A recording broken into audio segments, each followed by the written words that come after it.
Hello everyone! Samahan nyo kami sa aming pagtutour sa Old Prison, Victoria Prison, the old jail in Hong Kong. Ayan, so guys, we're going to the old jail and this is the passage going there. So, let's see guys. So this is their old jail and we will approaching. No, sir, this is the old days, from the old days.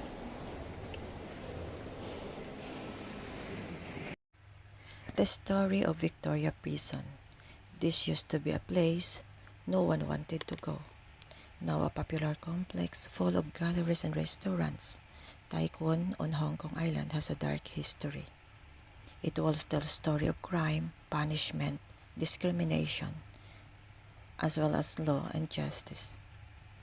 In the late 18th and 19th centuries, crime was rampant in Hong Kong.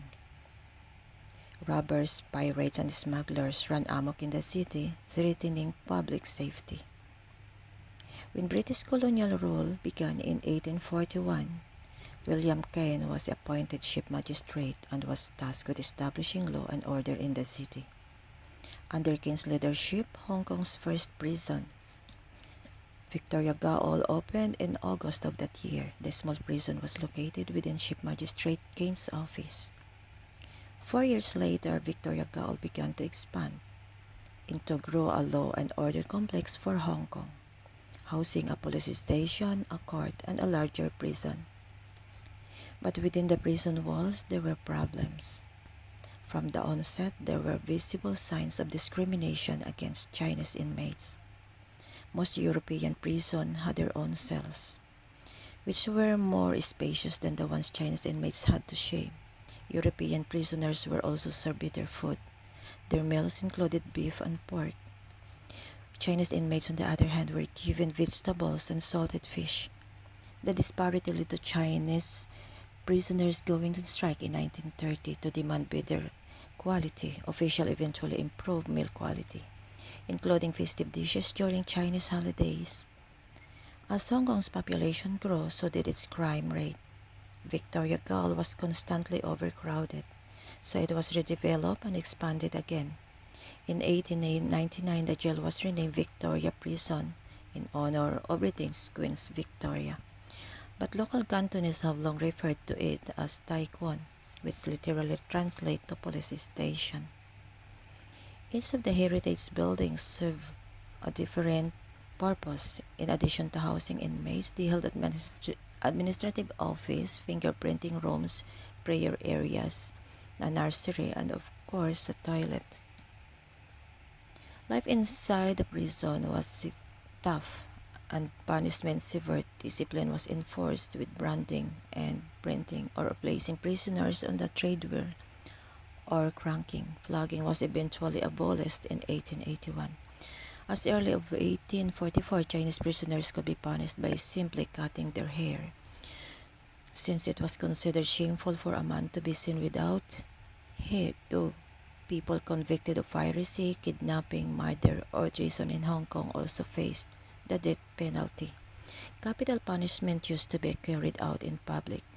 It was even grim form of entertainment for some, and hawkers would sell items to people who gathered to watch. It wasn't until 1895 that public execution came to an end. The death penalty would remain on the Book of Hong Kong until 1993. But the last recorded executions happened 27 years before the law was changed. In the late 19th century, more productive industrial labor was introduced in the prison. Inmates worked in the laundry and printing shop. Vocational training was available to prepare prisoners to integrate back into society upon their release. Over the years, Victoria Prison has held a number of notable people. The former leader of Vietnam, Ho Chi Minh, was jailed there twice between 1931 and 1933. Former Hong Kong Police Superintendent Peter Godber was sentenced to 4 years in jail after he was convicted on corruption charges in 1975. His case led to the Independent Commission Against Corruption. Over 165 years, Victoria Prison served a significant role in maintaining law and order in Hong Kong. Decommissioned in 2006, the prison, along with the former Central Police Station and Central Magistracy, are now listed as declared monuments in the city. After years of renovation, Tai Kwon now welcome visitors from around the world, offering a chance to relax, eat, shop, and of course to learn about the rich history of Hong Kong's first prison.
Makikita nyo may mga barbed wire. Saka may mga live wire dyan sa pagpaplan. So yung mga preso hindi talaga sila basta alis sa lugar na to.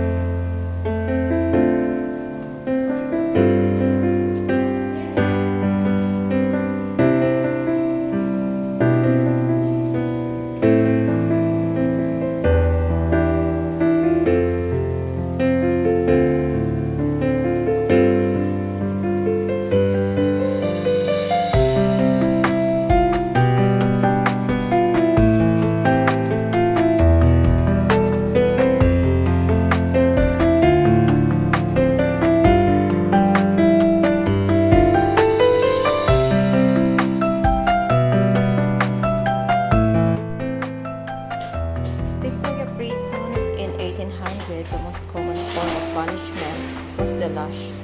Prisoners received 25 lashes and 50 for minor infringements and 50 for more serious crime. They were tied to a 3 beamed triangle known as being married to the Three Sisters, and that dealt the blows. And the worst penalty for serious crime would be death penalty.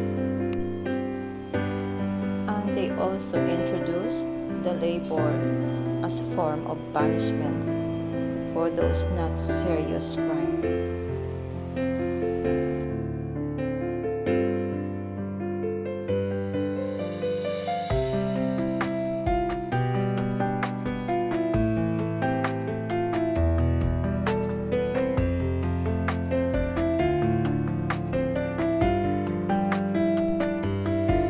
Visitors like wife, relatives, or loved ones cannot touch the prisoners inside. They can talk with a barrier, with a glass barrier, and they can hear.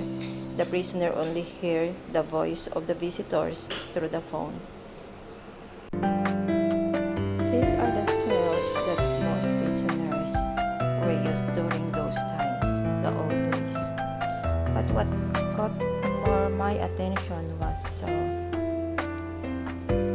those prisoners like this, who's counting the days, each passing days through their lives, as long as they were in the prison. It's so awful, and it's heartbreaking. You see, when your loved ones was inside and waiting for the sentence, so they were just writing on the wall how many days they spent on that cell. So it's awful.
Seo, thanks for watching.